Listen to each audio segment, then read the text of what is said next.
hello everyone, welcome to video number one platform for your IBPS SO exam. और आज मैं बात कर रहा हूँ आईबीपीएस एसओ आपके लॉ ऑफिसर की, यानी लीगल ऑफिसर का जो एग्जाम आपका होना है, जिसका मेंस बस प्रीलिम से 40 से 45 दिन आपका दूर है। उसकी थोड़ी सी बात करेंगे, चर्चा करेंगे कि प्रीलिम्स कैसा आया था, क्या कट ऑफ थी, कितनी कट ऑफ जाने की उम्मीद है, ठीक है, and what was the difficulty level of that exam. But before that, क्या ये एग्जाम सच में इतना मुश्किल है? देखो, जब भी आप लॉ ऑफिसर की या आईबीपीएस एसओ आप लॉ ऑफिसर की बात करते हैं स्टूडेंट्स, ये एग्जाम हमेशा लॉ वालों के लिए मेन से ज्यादा प्रीलिम्स थोड़ा सा ट्रिकी रहता है, यानी मुश्किल रहता है। क्या कारण है इसका? देखो, ग्रेजुएशन में उन्होंने लॉ पढ़ी है, आगे भी पढ़ते हैं, तो लॉ की अच्छी खासी नॉलेज होती है। बट यहाँ पे क्या आता है आपके पास? इंग्लिश, रीजनिंग, और आपके पास आपका जनरल अवेयरनेस। तो शुगर है कि एप्टीट्यूड नहीं आता, क्वांटिटेटिव एप्टीट्यूड, वरना तो और मुश्किल लगता आपको। क्योंकि कारण क्या है, आपने अब लॉ के सब्जेक्ट्स इतने ज़्यादा पढ़ लेते हैं ना कि जनरल अवेयरनेस की तरफ ध्यान नहीं जाता। रीजनिंग बहुत अच्छे लेवल की आती है, मॉडरेट लेवल की आती है, डिफिकल्ट टू आप कह सकते हैं थोड़ा सा डिफिकल्ट लेवल होता है, ठीक है। इंग्लिश तो देखो, लॉ वालों की इंग्लिश बहुत अच्छी होती है भाई, कहना पड़ेगा, ये मुझे ही पता है, क्योंकि कैंडिडेट से मिलते हैं, उनसे बात करते हैं, एनालिसिस लेते हैं, तो पता चल जाता है कि हाँ, इंग्लिश उनके लिए बड़ी ईजी रही होगी, ठीक है। और इस बार की इंग्लिश भी ठीक-ठाक थी।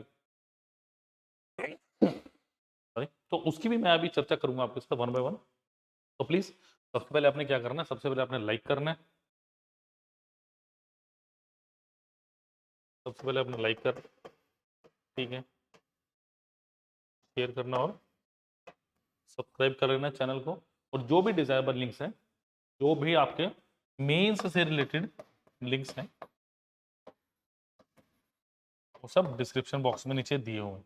Please, please, please go and try. एक बार ट्राई करके देखिए।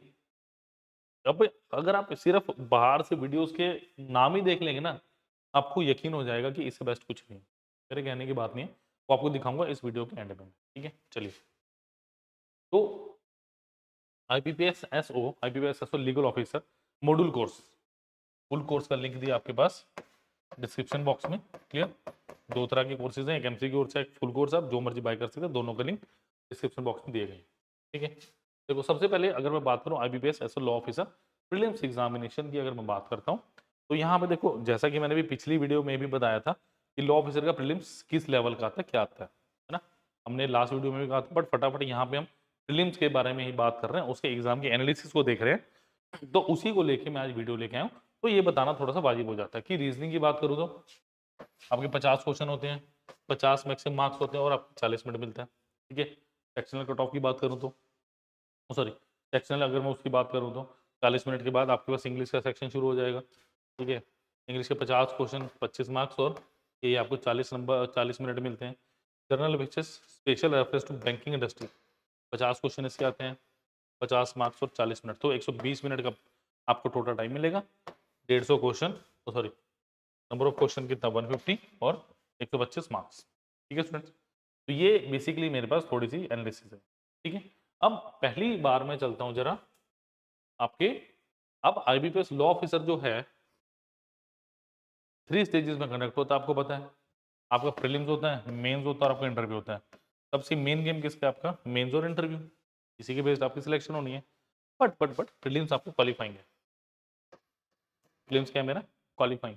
और इस बार देखो, जो अभी एग्जाम हुआ आपका प्रीलिम्स का, अभी हमने बच्चों से बात करी, जो फैक्ट निकल गया ना, ये था कि आपका एग्जाम लेंथी था, क्योंकि क्वेश्चन को समझने में टाइम लग रहा था, पढ़ने में टाइम लग रहा था, ठीक है। तो किस पोर्शन से कितने क्वेश्चन कैसे बने, वो जरा सा फटाफट ओवरव्यू ले लेते हैं, ठीक है।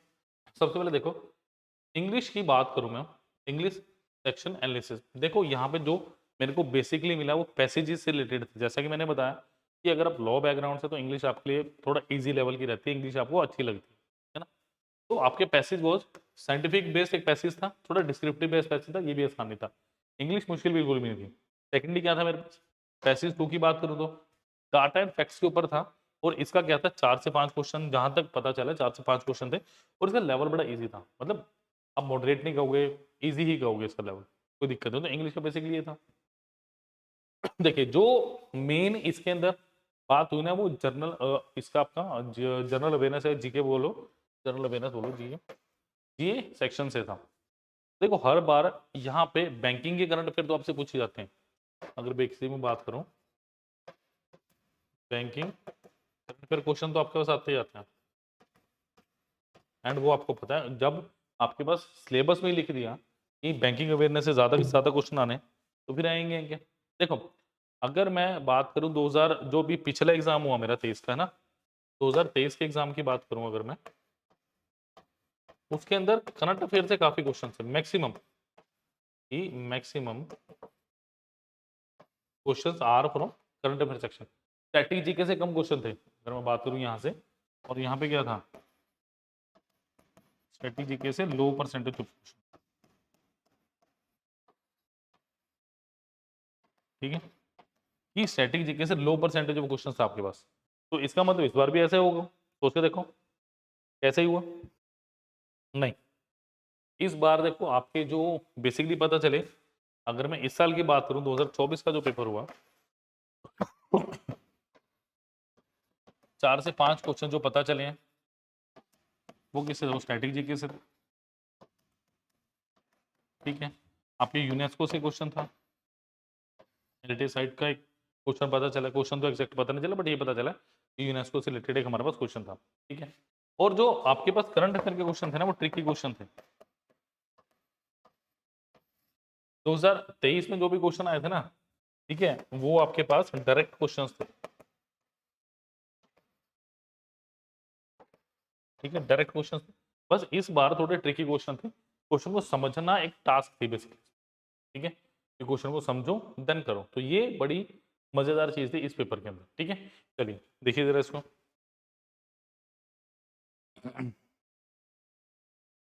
और जब 2023 में बात करूं ना, ठीक है, स्ट्रेटेजी के डायरेक्ट क्वेश्चन थे, करंट अफेयर के भी डायरेक्ट क्वेश्चन थे कि आप ऑप्शन इलेमिनेशन से भी आप कर सकते थे। जो बच्चे थे वो बता रहे थे कि सर 2000 पिछला जो पेपर था ना, उसमें जो आपके पास करंट अफेयर क्वेश्चन थे ना, उसको आप इलेमिनेशन कर सकते थे थोड़ा बहुत, बट इस बार ऐसा कुछ नहीं था, बढ़िया पेपर था एकदम। ठीक है, तो डेफिनेटली इसकी कट ऑफ भी कम जाने की उम्मीद है। जो बेसिकली मैं बात करूँ ना, यहाँ पे डिफिकल्ट लेवल था। ठीक है, तो आपकी जो कट ऑफ है ना, वो लो जाएगी, मतलब पिछले वाले से कम कट ऑफ जाएगी, ये कंफर्म। इससे ज्यादा कट ऑफ जा ही नहीं सकती, क्योंकि पेपर पिछली बार वाले से क्या था, मुश्किल था, तो डेफिनेटली कट ऑफ नीचे जाएगी आपके पास। ठीक है, तो ये 2-3 चीजें हैं जो आपको समझनी है।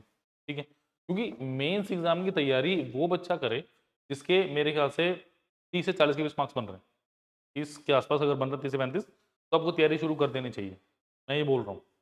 ठीक है, नेक्स्ट देखिए।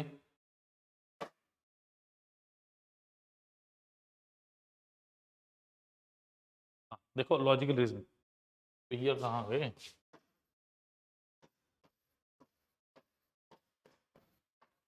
देखो अगर मैं लॉजिकल रीजनिंग की बात करूं, सबसे जो डिफिकल्ट, मैं अगर पर्सनली बोलूं ना, सबसे डिफिकल्ट जो पोर्शन था वो आपका क्या था, वो लॉजिकल रीजनिंग था। ठीक है, क्योंकि इसके अंदर टॉपिक बहुत सारे हैं, बहुत सारे टॉपिक्स हैं। आपके पास 2 से 3 पजल थी इसके अंदर। ठीक है, हाँ, बट एक पजल की बात करूंगे, ब्लड रिलेशन बेस्ड पजल थी, वो थोड़ा इजी था। उसको 3 से 4 मेरे ख्याल, जहां तक मुझे लग रहा है 3 से 4 क्वेश्चन थे उसके साथ, दैट वाज वेरी इजी। ठीक है, उसके बाद क्या, सिटिंग अरेंजमेंट का क्वेश्चन था आपके पास, और दैट क्वेश्चन वाज डिफिकल्ट,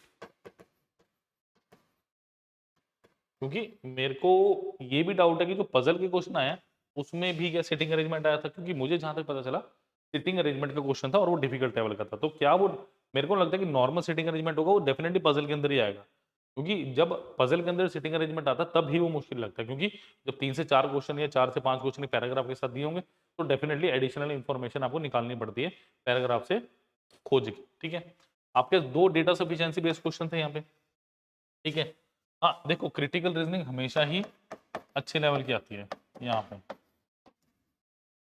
ठीक है, ये भी एक कारण है कि जो लॉ वाले स्टूडेंट्स हैं उनको प्रीलिम्स ज़्यादा मुश्किल लगता है एज कम्पेयर टू मेंस, क्योंकि इसमें क्रिटिकल रीजनिंग भी आती है। उसके बाद क्या है, अल्फा न्यूमेरिकल सीरीज, इस ये भी डिफिकल्ट लेवल की थी। जो आपके पास अल्फा न्यूमेरिकल सीरीज है वो भी डिफिकल्ट की थी। इनइक्वालिटी से क्वेश्चन था आपके पास सिलोजिज्म से क्वेश्चन था, आपके पास कोर्स ऑफ एक्शन से भी क्वेश्चन देखने को मिला। समझा की बात? ठीक है। और देखो जो इसका रिजल्ट है वो भी मुश्किल से 8 से प्रीलिम्स के 8 से 10 दिन के बीच आ जाएगा। उसके बाद ऑलमोस्ट ऑलमोस्ट आपको 1 महीना 1 महीने के अराउंड टाइम मिलता है, तो ये लगा के चलो आपको जो एग्ज़ाम है वो प्रीलिम्स से 40 से 45 दिन है, दिसंबर के आसपास, दिसंबर के मिड में आएगा आपका एग्ज़ाम ऑलमोस्ट, इतना ही टाइम मिलता है हर बार। तो लग जाइए तैयारी में, सोचने की फालतू में ज़रूरत नहीं है, ठीक है? अभी पीडिया से बेस्ट मंच कोई नहीं, क्यों? अभी दिखाऊँगा, वो सारी चीज़ें दिखाऊँगा। एमसीक्यूज़ हैं, पीडीएफ्स हैं आपके पास, बहुत सारी चीज़ें हैं, ठीक है? और एक क्वेश्चन तो ये था कि भाई वर्ल्ड कप में 2 बार हैट्रिक किसने ली? इसका आंसर मुझे ज़रा कमेंट सेक्शन में बताइएगा आप। अगर किसी को पता है, ये क्वेश्चन आया हुआ था ना कि वर्ल्ड कप में 2 बार किसने हैट्रिक ली है? क्रिकेट वर्ल्ड कप की बात हो रही है, ठीक है? तो प्लीज़ मुझे बताइएगा कि इसका आंसर क्या है और कमेंट सेक्शन में लिखिएगा, आंसर पता हो तो, ठीक है? चलिए, नेक्स्ट इज़ फिर से भाई आईबीपीएस एसओ लीगल ऑफिस पूरा आपको मॉड्यूल बताता हूँ इसमें क्या है मेरे पास, ठीक है? और इसके सारे के सारे लिंक स्टूडेंट्स डिस्क्रिप्शन बॉक्स में दिए गए हैं। चलिए abipedia.abhimanyu.com पे आप क्लिक करेंगे, ठीक है? चूज़ एग्ज़ाम करेंगे सबसे पहले, ठीक है? बैंकिंग, देखिए सारे एग्ज़ाम की तैयारी कर सकते हैं, हमें जाना है एसओ पे। चलिए, वीडियो कोर्सेज़ हो जाएँगे। देखो यहाँ पे क्या है, आपके पास यहाँ पे IBPS legal officer course MCQ practice, ठीक है?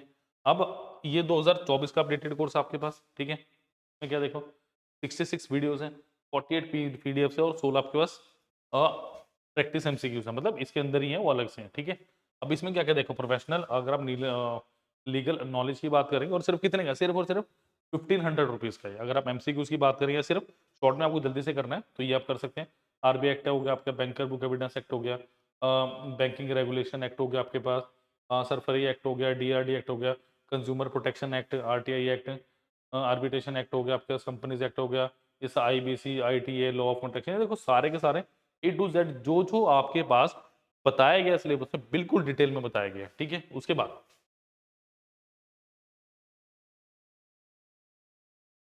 बाद अगर आप कोर्स परचेज करना चाहते हैं लीगल ऑफिसर का 360, इसमें कितने देखो ऑलमोस्ट डबल, 129 वीडियो से 60 टेस्ट हैं आपके, 165 पीडीएफ हैं, ऑलमोस्ट ऑलमोस्ट 1450 के अराउंड क्वेश्चन आपके पास। तो ये भी आप परचेस कर सकते हैं ओनली फॉर 5000, एक दिन का ट्रायल फ्री है, ठीक है? आप यहाँ देख सकते हैं। और तीन क्या है इसमें, तीन इसमें डेमो वीडियोस हैं। डेमो वीडियोस कहाँ से देखेंगे? जैसे आप लॉगिन करेंगे या आप क्या नाम, सबसे पहले क्या लॉगिन करेंगे तो आपके पास ऐसा ऐसा आ जाएगा, एक दिन के लिए आप फिर इसका ट्रायल ले सकते हैं, उसके बाद ही खरीदेगा। मैं खुद कह रहा हूँ मत खरीदो, मेरे कहने मत जाओ। क्वालिटी देखिए जरा, देखिए कितने लेक्चर्स हैं, स्ट्रेटेजी के 6 लेक्चर हैं, उसके बाद प्रोफेशनल लीगल नॉलेज के देखो बिल्कुल। और अगर आप काउंसलिंग सेशन बुक करना चाहते हैं तो यहाँ पे अपना 10 डिजिट का मोबाइल नंबर डालें, कॉल में व्हाट्सएप कीजिए, ठीक वैसे ही आपसे जुड़ेंगे, ठीक है? चलिए, तो ये सारी चीज़ें आपके पास हैं, देखो देखिए ये सारी चीज़ें बहुत डिटेल में, वहाँ पे लेक्चर्स कितने थे, यहाँ पे लेक्चर कितने, ऑलमोस्ट 2 टाइम, तो बिल्कुल डिटेल में है। आप चूज़ आपने करना है कि आपने कहाँ जाना है, क्या करना है, क्लियर? तो मेरी तरफ से all doors are open for you, तो प्लीज़ लाइक, चैनल सब्सक्राइब करना मत भूलिए, और सारे के सारे जो लिंक्स हैं वो डिस्क्रिप्शन बॉक्स में दिए गए हैं। अभी के भी जुड़िए मेरे साथ और लीगल ऑफिसर बनने का सपना पूरा कीजिए विद अभी पीडीएफ। Thank you students.